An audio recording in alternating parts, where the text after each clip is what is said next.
TMC ने साफ तौर पर यह दावा कर दिया था कि अगर बीजेपी सत्ता में आती है तो आपका मांस मछली अंडा ये खाना सब कुछ जो है वो बंद हो जाएगा।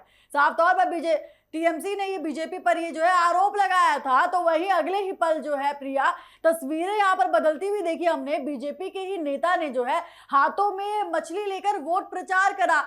बीजेपी के नेता ने देखिए किस तरीके से यहाँ पर हमने तस्वीर देखी। उसके बाद जो है देश के प्रधानमंत्री नरेंद्र मोदी ने जिस तरीके से एक साधारण सी दुकान पर झालमुड़ी खाई और उसके बाद वो झालमुड़ी का मुद्दा जो है इतना ज्यादा गरमाया जिसको लेकर ममता बनर्जी ने भी जो है पलटवार करा।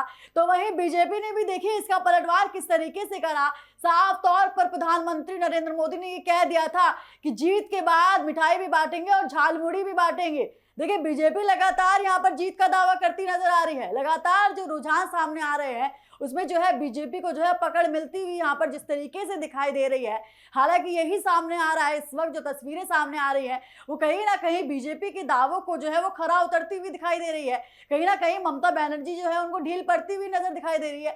हालांकि इससे पहले के जब हमने चुनाव देखे थे तो बंगाल में अगर पकड़ किसी की मजबूत मानी जाती है तो वो टीएमसी की मानी जाती है। ममता बनर्जी की जो है पकड़ वहां मजबूत मानी जाती है। लेकिन देखिए बीजेपी ने इस बार पूरी ताकत वहां पर झोंक दी है। लगातार बीजेपी के तमाम नेताओं ने जिस तरीके से वहां पर अपनी पूरी ताकत झोंकी है और जिस तरीके से ये मुकाबला बेहद दिलचस्प बनता जा रहा है, बेहद दिलचस्प मुकाबला यहाँ बनता जा रहा है। लगातार सवाल खड़े हो रहे हैं कि इस बार क्या परिवर्तन आने वाला है, क्या बंगाल में जो है बीजेपी जो है अपनी सत्ता बना लेगी। इस वक्त जो है यही सवाल इस वक्त उठने वाला है। हालांकि जो तस्वीरें हैं वो कुछ ही पल में जो है वो साफ हो जाएंगी। जिस तरीके से रुझान सामने आ रहे हैं, जिस तरीके से यहाँ बीजेपी को पकड़ मिलती हुई दिखाई दे रही है, ममता बनर्जी ढीली पड़ती हुई नजर आ रही है यहाँ पर और लगातार ममता बनर्जी भी जो है देखिए इसका पलटवार करती हुई नजर आ रही है। ममता बनर्जी को जो यहाँ पर पूरा विश्वास है क्योंकि टीएमसी के तमाम नेताओं ने जिस तरीके से यहाँ पर बीजेपी का पलटवार करा, अभिषेक बनर्जी ने जिस तरीके से यहाँ पर बयान दिया, देश के गृह मंत्री अमित शाह को जिस तरीके से उन्होंने ये कहा कि अगर अपने पिता के बेटे हो तो 4 मई के बाद यहाँ रुककर दिखाना।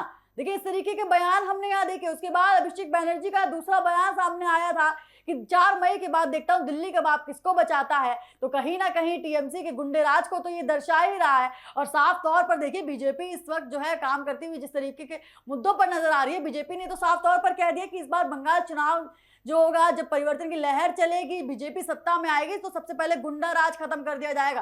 देखिए इस तरीके के बयानबाजी यहाँ देखने को मिली। और उसके बाद जब देश के गृह मंत्री अमित शाह ने यहाँ पर जो है बयान दिया था कि गुंडों को उल्टा लटकाकर जो है सीधा कर देंगे, उसके बाद ममता बनर्जी ने भी यहाँ पर पलटवार किया था। लगातार ममता बनर्जी जो है बीजेपी का पलटवार कर रही है। लगातार जो है ममता बनर्जी ने यहाँ पर कहा कि आप जो है ऐसी भाषा का इस्तेमाल नहीं कर सकते।